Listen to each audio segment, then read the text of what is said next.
5 का तनकीदी जायजा। एक शोर मचाने वाली, बदतमीज और मायूस कुन वापसी। साजिद नडियाडवाला की तवील अरसे से चलने वाली कॉमेडी फ्रेंचाइज की ताज़ा तरीन किस्त हाउसफुल 5 6 जून 2025 को सिनेमा घरों में पहुंची, जिसमें हंगामे और स्लिप स्टिक मिजाह की मजीद तवक्कुआत वाबस्ता थीं। ताहम एक सितारों से भरपूर कास्ट और 2 अंजाम।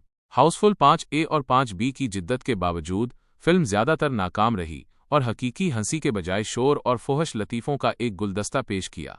प्लॉट या उसकी कमी। तरोन मुन्सखानी, जो अपनी पिछली फिल्म दोस्ताना के पेशे नज़र एक हैरान कुन इंतखाब हैं, की हदायतकारी में हाउसफुल 5 ने अपने मज़ाहिया हथकंडों को एक आलीशान क्रूज शिप पर सेट किए गए एक कत्ल के असरार के साथ जोड़ने की कोशिश की है। एक मालदार अरब पति की मौत हो जाती है और उसकी दौलत जोली नामी बेटे के लिए छोड़ दी जाती है, जिसके नतीजे में मुतअद्दिद दावेदार सामने आते हैं। अगरचे ये कहानी मज़ाहिया मोड़ और धागों के लिए सलाहियत रखती है, लेकिन इसका निफाज गंदा और पेचीदा है। बयानिया अक्सर एक मरबूत कहानी के बजाय बेतरतीब लतीफ़ों की एक सीरीज़ को जोड़ने का एक बहाना महसूस होता है। 2 अंजाम का हरबा, अगरचे एक मार्केटिंग का नुक्ता था, बिलाखिर फिल्म के जौहर में बहुत कम इजाफा करता है और ज़्यादातर दोबारा देखने के लिए एक मायूस कुन कोशिश महसूस होता है। मज़ाह गैर हाजिर। हाउसफुल फ्रेंचाइज हमेशा स्लिपस्टिक, गैर मामूली हालात और अक्सर बालिगों पर मबनी मिजाह पर इन्हिसार करती रही है। हाउसफुल 5 इसे इंतहा तक ले जाती है, जिसमें जायज़ों में मुसलसल मिजाह की मुकम्मल कमी और गंदी मिजाह, सस्ते लतीफ़े और बी ग्रेड डायलॉग्स पर इन्हिसार की निशानदही की गई है। फिल्म शोर और बदतमीज़ी को मजाह से गुडमड करती है, जिसके नतीजे में एक थका देने वाला 2 घंटे और 45 मिनट, जो इस सिन्फ के लिए बहुत लंबा है, का तजर्बा होता है। निजी आज़ा, प्यूबिक हेयर गिग्स और ख़वातीन किरदारों की हद से ज़्यादा चीज़ साजी से मुतल्लिक लतीफ़े आम हैं, जो अक्सर मज़ाहिया से महज शर्मनाक और तौहीन आमेज़ की हद अबूर करते हैं। फिल्म चालाक मज़ाहिया मक्केबाजी को शिद्दत से याद करती है और हतीज़ के आम तौर पर काबिल भरोसा मज़ाहिया अदाकार भी इस मवाद को बुलंद करने के लिए जिद्दोजहद करते हैं। परफॉर्मेंस।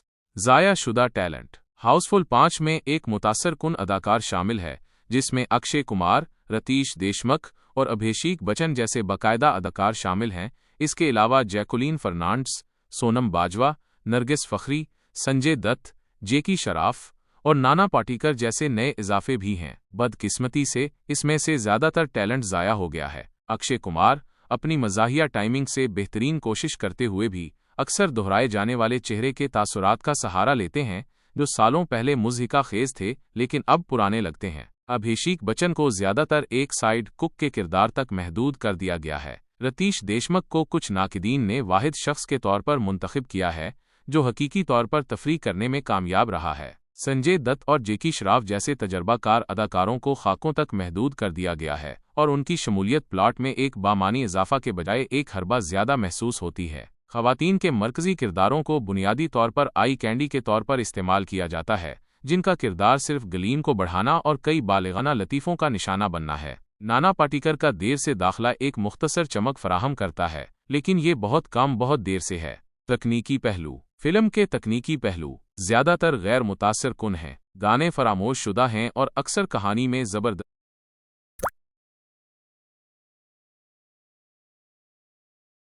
डाले गए महसूस होते हैं, जिससे कहानी का बहाव दिरहम बरहम हो जाता है। पस मंज़र का स्कोर गैर मामूली है। एडिटिंग और सिनेमाटोग्राफी को नाकिस करार दिया गया है और मजमूई प्रोडक्शन अच्छी तरह से मुनज़्ज़म होने के बजाय अफरा तफरी का शिकार महसूस होती है। फैसला। हाउसफुल 5 एक ऐसी फ्रेंचाइज की बेहतरीन मिसाल है जिसके पास ख्यालात ख़त्म हो गए हैं और वो माजी की कामयाबियों से शिद्दत से चिमटी हुई है। ये हकीकी मिजाह को शोर, मंतिक को बेहूदगी और किरदारों की नशोनुमा को फोहश खाकों के लिए बदल देती है। अगरचे जो लोग इंतहाई कमतर और फोहश मिजाह से लुत्फ़ अंदोज़ होते हैं वो हंसने के लम्हात तलाश कर सकते हैं, लेकिन ज़्यादातर इत्तफ़ाक़े राय ये है कि हाउसफुल 5 एक मायूस कुन और बड़ी हद तक गैर मज़ाहिया तजर्बा है। ये एक ऐसी फिल्म है जो शोर को मिजाह समझती है और बिल-आखिर सर दर्द से ज़्यादा कुछ नहीं पेश करती है। हकीकी मिजाहिया तफरीह के ख्वाहिशमंदों के लिए इससे दूर रहना ही बेहतर है।